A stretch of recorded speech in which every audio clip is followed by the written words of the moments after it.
नमस्कार। खबरों की खबर में आपका स्वागत है। सुप्रीम कोर्ट से बड़ी खबर आई है कि कॉकरोच जनता पार्टी के तमाम लीडर्स, ऑर्गेनाइजर्स जो 20 जुलाई के उस हिंसक प्रदर्शन के करता धरता थे, उनके ऊपर अब मुसीबत आ गई है।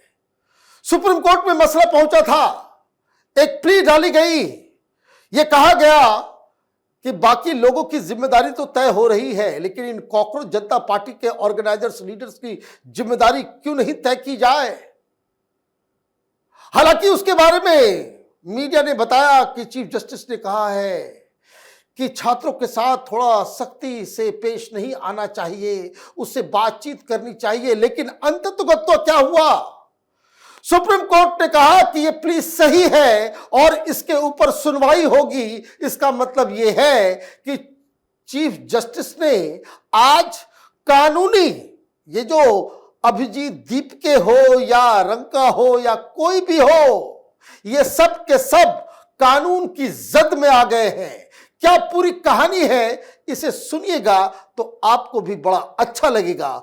क्योंकि एक वकील ने आज जिस तरीके से चीफ जस्टिस के सामने अपनी दलील रखी, ऐसे वकील हर बार इस तरीके से मुद्दों को लेकर के जाए तो अच्छा लगेगा। क्या हुआ है, क्या खबर आई है। A bench of chief justice of India Suryakant, justice Bagchi and justice Mohana was hearing a plea by retired Air Force officer seeking action against the organizer of the Jantar Mantar protest for their alleged role in the July 20th demonstration. The plea alleged that the statements made by leaders of Cockroach Janata Party incited protesters. Even where there is a congregation, the organizers are held responsible. In fact, they are the first to be held responsible. In the present case, if the government is on the back foot, society cannot be on back foot. The law cannot be on the back foot, the council submitted. बात बड़ी साफ है। क्या कहा गया plea में कि जो बवाल मचा, जो हिंसा हुई और जो सब कुछ हुआ, उसके लिए ऑर्गेनाइजर को भी पनिश करना चाहिए। ऑर्गेनाइजर को भी पनिश करना जरूरी है, क्योंकि कहीं भी कोई भीड़ इकट्ठा होती है तो सबसे पहले उसके ऑर्गेनाइजर को ही पकड़ा जाता है। जैसे कोई रिलीजियस कांग्रेगेशन है, लोग इकट्ठा हुए, वहां पंडाल में आग लग गया, किसको गिरफ्तार किया जाता है? ऑर्गेनाइजर को। कहीं कोई भीड़ है, कहीं कोई आपने जलसा किया, जुलूस किया और वहां कुछ पंगा हो जाए, किसको पकड़ते हैं आप? ऑर्गेनाइजर को। यहां क्यों छोड़ दिया, यह पूछा जा रहा है। यही प्ली डाला गया है कि हम चाहते हैं माय लॉर्ड कि इसमें ये कॉकरोच जनता पार्टी के लोगों को भी पकड़ा जाए, उनको भी पनिश किया जाए, क्योंकि वो घूम घूम के लोगों को प्रोवोक कर रहे थे। उनके भाषण, उनकी चीजें, वो सब कुछ ऑन रिकॉर्ड है, इसलिए उनको पनिश किया जाए। अब जज साहब भी सहम गए। उन्होंने भी कहा कि नहीं, देखो भाई, स्टूडेंट्स हैं, स्टूडेंट के साथ थोड़ा सा उनको समझाने की, पुचकारने की बातचीत होती है। लेकिन इधर से काउंसिल ने क्या कहा, यह जरा सुनिए, बड़ा इंटरेस्टिंग पॉइंट उन्होंने उठाया। Advocate Rizwan Ahmad, appearing for the petitioner Manish Kumar Solanki, said 15 days have passed. What about the accountability of the organizers? They are going from channel to channel giving provocative statements and refusing to douse the fire. Referring to the recent law and order incident in Rajasthan, the lawyer argued that government should not bend backwards to accommodate protesters.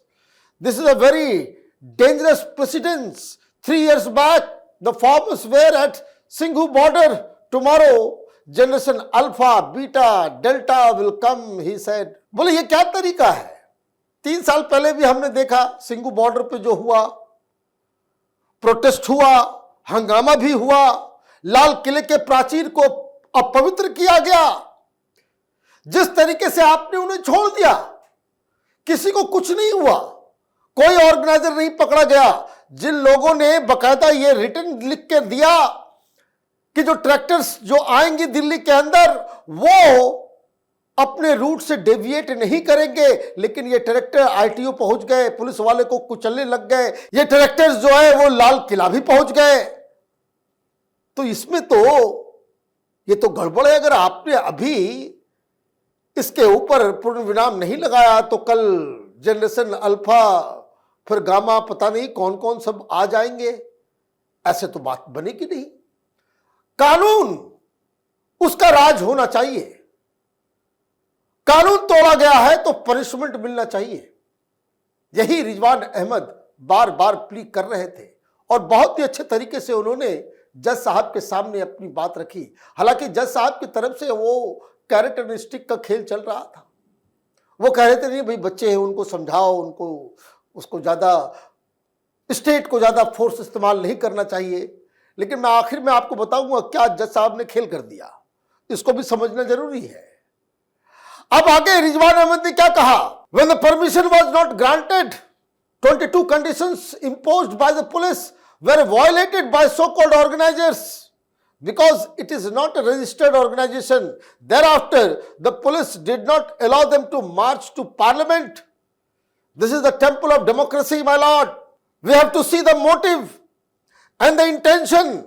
If the 500 people had entered parliament, who knows whether they were carrying a country-made gun? What if they had opened fire? They were not marching on a national highway. They were not marching on a railway line. They were marching towards the temple of democracy. Everyone must be held accountable, my lords. सीधी सीधी बात, और बात सही है। जिस समय ये बवाल मचा उस समय ही कैपिटल टीवी पे हम लोगों ने कहा कि ये तो सीधे सीधे हमला है। ये भीड़ कहां घुस जाए, कहां क्या कर दे, कोई पता नहीं। कुछ लोगों की मौत हो गई होती, किसी को लिंच कर दिया गया होता, तब हम क्या करते?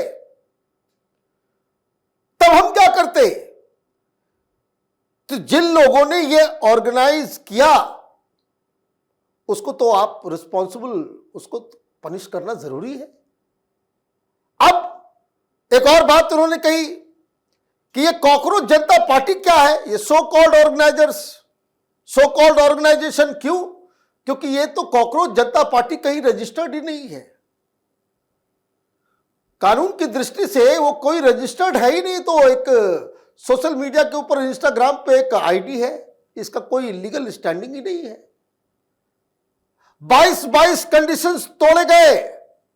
पुलिस ने उनको पार्लियामेंट मार्च करने की परमिशन नहीं दी थी। ये सारे नियम कानून को ताक पर रख दिया। सरकार बैकफुट पर जा सकती है, सरकार बातचीत कर ले, बैकफुट पर चले जाए, कुछ भी हो जाए, कानून तो बैकफुट पर नहीं जा सकता। कानून के हिसाब से तो आपको एक्शन लेना ही पड़ेगा। फिर जज साहब ने रिस्पॉन्ड किया, फैसला सुनाया, उसमें क्या हुआ उसको जरा सुनिए। CGI Suryakant said the priority should be to facilitate peaceful protest while ensuring that situation do not spiral out of control. If some incident takes place, the police also need to exercise a great deal of restraint to ensure the situation does not go out of hand. But let's leave it to the wisdom of the law enforcement agencies. They know better than us how to deal with this kind of situation, held CJI Kant, noting that another pending petitions raised issues from opposite perspective. The court observed that both matters should be considered together.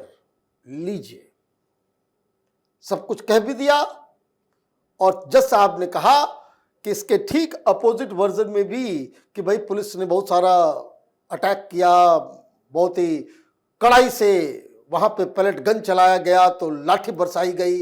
ये सारी बातें एक opposite point of view से भी petition है।